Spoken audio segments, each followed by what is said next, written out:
అందుకే అప్పటి శాస్త్ర విజ్ఞానాన్ని ఉపయోగించి మట్టి పాత్రల్లో జీవం ఉంటుంది. ఈ సిరామిక్ పాత్రల్లో జీవం ఉండదు, మట్టి పాత్రలో జీవం. ఎందుకంటే మట్టి కాబట్టి జీవశక్తి ప్రభావం ఉంటుంది. ఈ మాంస భాగాలను తన మంత్రశక్తితో కొన్ని ద్రవముల మధ్య నిక్షిప్తం చేసి రోజు చెప్పాడు, కొంతకాలం తడుపుతూ ఉండమ్మా ఈ నీళ్లతో అని ఆ నీళ్ళు ఇచ్చాడు.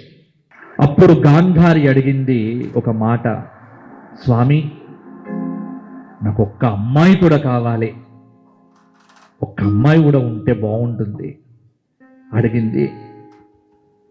వెంటనే ఆ మాంసపిండాల్లోంచి మరల ఒక భాగాన్ని తీసి వేరొక పాత్రలో పెట్టి జీవశక్తి ఇచ్చాడు. వ్యాసుల వారి యొక్క దివ్యశక్తి ప్రభావంతో గాంధారికి 9 కొడుకులు పుట్టినారు, ఒక్క బిడ్డ పుట్టింది. ఆ బిడ్డ పేరు దుశ్శల.